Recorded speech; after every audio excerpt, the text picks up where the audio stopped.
تم مومن نہیں ہو. مومن وہ ہے جہاں دنیا کی ساری خواہشات وہ حضور کے قدموں پر قربان کر دیتا ہے, اس کی اپنی کوئی خواہش نہیں ہوتی. اسی لیے میں اکثر یہ کہتا ہوں ان نوجوانوں سے جن کو کچھ نصیحت کی جائے تو کہتے ہیں کہ مولانا ہماری لائف ہے, ہمیں انجوائے کرنے دی جائے. دوستو, مفتی سلمان اظہری صاحب کا بیان سن رہے تھے. اگر آپ غلطی سے بھی ویڈیو کو پلے کر دیے ہیں تو شروع سے لے کر آخر تک بھی دیکھ کے جائے گا. اگر آپ ہمارے چینل پہ نئے ہیں تو پلیز چینل کو سبسکرائب کر دیجیے گا اور ویڈیو کو شیئر کر دیجیے. مفتی سلمان اظہری صاحب نے بتا دیا کہ لوگوں کو گھمنڈ اور غم کیوں آتا ہے. ٹینشن میں جب ہو جائے انسان تو کیا کرنا چاہیے. شیخ محی الدین ابن عربی کے کچھ ایسے الفاظ تھے جن کی وجہ سے وہ چرچا میں رہا کرتے تھے.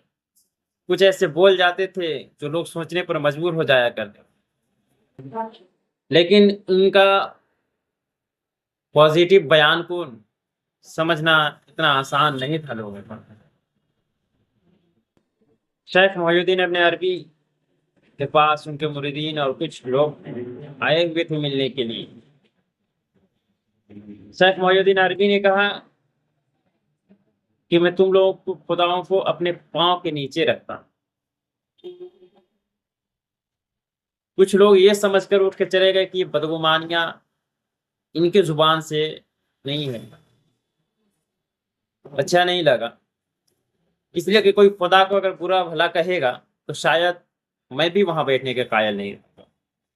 لیکن جب تک اس کی تہ تک جانچ نہیں ہوگی تو مجھے کیسے پتا چلے گا کہ اس کا ریزن کیا ہو. دو لوگ بچے ہوئے تھے, باقی لوگ وہاں سے چلے گئے اٹھ کر. دو لوگ بچے ہوئے تھے, ان سے پوچھے حضرت آپ نے یہ کیا بیان دیا. انہوں نے کہا کہ کچھ لوگ ہیں جو پیسوں کی لالچ میں مسجد آتے, جو ان کا خدا پیسہ ہے, سونے چاندی ان کے قالین کے نیچے سے نکلتے ہیں, بولتے یہ ان کا خدا ہے اور میں ان خداؤں کو اپنے پیروں کے نیچے رکھتا. اللہ سمجھانا یہ تھا کہ تم اللہ سے کنیکٹیویٹی کرو. اگر ٹینشن میں ہو تو دلوں کو سکون ملتا ہے. اس لیے قرآن میں آیا ہے الا بذکر اللہ تطمئن القلوب, اللہ کے ذکر سے دلوں کو چین و سکون ملتا ہے. اگر جب تمہارے اوپر پریشانیاں آتی ہیں دوستو تو اللہ سے کنیکٹیویٹی کرو, اللہ کی طرف اپنے دل کو رجوع کرو, انشاءاللہ تمہارا ہر غم دور ہوتا ہوا نظر آئے گا. ہم سے بہتر مفتی سلمان اظہری صاحب کے بیان کو سن رہے تھے.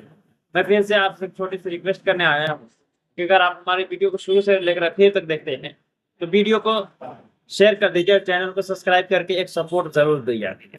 آپ کو کچھ نہ کچھ ضرور سیکھنے کو ملتا رہے گا. میرا صرف مقصد ہے دین اسلام پھیلانا, آپ لوگ کو جاگرک کرنا, ایجوکیشن دینا, اور ایجوکیشن کا پرپس سے میں آپ کے بیچ ہمیشہ کنیکٹیویٹی کرنے کی کوشش کرتا ہوں. چلیے ویڈیو کو شروع سے انت تک دیکھیے گا. یہ ابھی تو ہماری لائف ہے, ہماری اپنی لائف کو ہمیں انجوائے کرنے دیا جائے. نادان کس نے کہا کہ تیری اپنی لائف ہے؟ تیری لائف ہے کہاں؟ زندگی یہ نہیں کسی کی کسی کے لیے, زندگی ہے نبی کی نبی کے لیے. اور نہ سمجھ مرتے ہیں زندگی کے لیے, ارے جینا مرنا ہے سب کچھ نبی کے لیے. جو خواہشات کو لا کر کے حضور کے قدموں پر رکھ دیتا ہے تو پھر وہ کہتا ہے میرے عزیزو, وہ پھر آ کر کے یہ کہتا ہے اپنی خواہشات, اپنی طبیعت جہاں سب مر جاتی آدمی کی, اس کی اپنی کچھ نہیں ہوتی, تب اس مومن کی زبان سے یہ نکلتا ہے یا رسول اللہ زمین و زمان تمہارے لیے, مکین و مکان تمہارے لیے, چنین و چنا تمہارے لیے, بنے تو جہاں تمہارے لیے, ہم آئے یہاں تمہارے لیے, اٹھے بھی وہاں حضور کے لیے. اس کا اپنا کچھ نہیں ہوتا, اپنی خواہش ہوگی تو میں کرتا رہے گا, اور جتنی خواہشات کے پیچھے بھاگتا رہے گا دنیا اس کا پیچھا کبھی نہیں چھوڑتی, اور نہ ہی دنیا اس کو کبھی سیراب ہونے دے گی, کبھی پیٹ بھرنے دے گی ہی نہیں. وہ بھوکا ہی رہے گا, وہ پیاسا ہی رہے گا جو دنیا کے پیچھے بھاگتا ہے. ایک مرتبہ سیدنا عبداللہ ابن مسعود رضی اللہ تعالیٰ عنہ غمگین بیٹھے ہوئے تھے, کسی بات کا غم ہوگا, نبی پاک صلی اللہ تعالیٰ علیہ وسلم کا گزر ہو رہا تھا، آپ نے دیکھا، حضرت عبداللہ ابن مسعود سے پوچھا کہ غم کیوں ہے، تو آپ خاموش رہے. تو اللہ کے نبی صلی اللہ علیہ وسلم نے ایک جملہ فرمایا جو آج ہم سب کے لیے سبق ہے میرے عزیزوں. فرماتے ہیں لا تکثر ہمک ما یقدر یکن، اپنے غم کو زیادہ مت بڑھا، جتنا لکھا ہے اتنا مل کے رہے گا. وما ترزق یأتک، جتنا اللہ نے رزق لکھا ہے وہ آ کر رہے گا، وہ تیرے پاس آ جائے گا. غم کب بڑھتے ہیں انسانوں کے؟ ہمارے اندر جو ٹینشن جس کو آپ کہہ رہے ہو، فرسٹریشن کہہ رہے ہو، یہ سب چیزیں انسان کی زندگی میں کب آتی ہیں؟ جب یہ اپنی لو اور اپنی خواہشات دنیا سے لگاتا ہے. خالق سے اگر لگاتا ہے تو پھر اس کے غم نہیں بڑھتے، بلکہ غموں کا مداوا ہے. اسی لیے بزرگوں نے فرمایا کہ اگر ٹینشن فری جینا چاہتے ہو تو انسانوں سے امیدیں کم کر لو، اللہ کی ذات سے یقین بڑھا لو، اس کی ذات سے یقین بڑھاؤ. ہم نے دیکھا ہے اپنی زندگی میں جس سے ہم ملتے رہے، جس سے کچھ خواہشیں رکھتے رہے یا جس کے متعلق کچھ امیدیں وابستہ کر رکھی، یہاں امیدیں ٹوٹ جاتی ہیں، پھر انسان کا غم بڑھتا ہے، انسان مغموم ہو جاتا ہے. اللہ کی ذات سے جو وابستہ ہوا اور وہاں جو آس لگایا وہ ہر دن بشاشت کے ساتھ جیتا ہے، یقین کے ساتھ جیتا ہے. اسی لیے میرے عزیزوں، یہاں جس نے بھی اپنے خواہشات کو دنیا کے ساتھ لگایا ہے اسے کم کرنا ہے.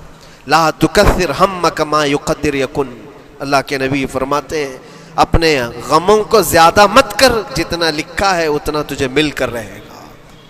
اس دار فانی میں، اس عمل کی دنیا میں ہم نے اپنے بہت ساری چیزیں پھیلا رکھی ہیں. ایک چیز میں آپ کو بتاؤں کہ کبھی کبھار میں دیکھتا ہوں موبائل کو، اب سب کے ہاتھوں میں موبائل ہے، اور کبھی کبھار یہ اسٹک بھی ہوتا ہے. اچھی کمپنیوں کے موبائل بھی اسٹک ہو جاتے ہیں، یا تو کبھی بہت زیادہ بیٹری گرم ہو جاتی ہے اور موبائل بھی گرم ہونے لگتا ہے. پھر اس کا حل کیا ہے؟ ایکسپرٹ سے پوچھتے ہیں موبائل کبھی ہینگ ہو رہا ہے یا کبھی بہت بیٹری گرم ہو رہی ہے، اس کے ریزن کیا ہیں؟ تو وہ ایکسپرٹ یہی بتاتے ہیں کہ اس کے اوپر اوور لوڈ ہو سکتا ہے، بہت زیادہ اس میں ڈیٹا جمع ہو چکا ہے اور پھر بیک گراؤنڈ میں ایکٹیو ہے بہت زیادہ، جس کی وجہ سے بیٹری ہارمفل ہے، بہت زیادہ گرم ہو جاتی ہے. یا تو پھر ایک ساتھ کچھ تو مفتی سلمان اظہری کے بیان اگر شروع سے لے کر آخر تک آپ دیکھ چکے ہیں تو یقین جانیے آپ کامیاب ہوتے ہوئے نظر آئیں گے، لیکن ایک شرط ہے کہ آپ اس پہ عمل کریں. اگر آپ عمل نہیں کرتے ہیں تو کوئی مطلب نہیں ہے آپ کا سننا اور ان کا سنانا یا میرا آپ تک پہنچانا. میں آپ سے کنیکٹیویٹی کرنے کی کوشش کرتا ہوں، جڑنے کی کوشش کرتا ہوں، اس لیے کہ دین سیکھنا اور سکھانا بہت زیادہ ضروری ہے. تو میں چاہتا ہوں کہ یوٹیوب کے ذریعے ہی آپ تک دین پہنچانے کی کوشش کروں. اگر میں ناچ گانے کی ویڈیو ڈالتا تو شاید بہت زیادہ شیئر ہوتا، بہت زیادہ سپورٹ ملتا، لیکن میں ناچ گانے کی ویڈیو نہیں ڈالتا ہوں.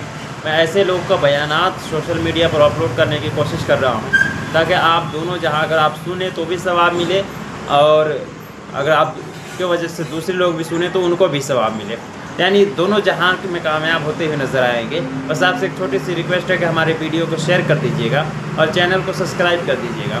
بیل آئیکن کو دبانا بالکل نہ بھولے تاکہ آنے والی ویڈیو کا ہر نوٹیفیکیشن آپ تک سب سے پہلے پہنچے.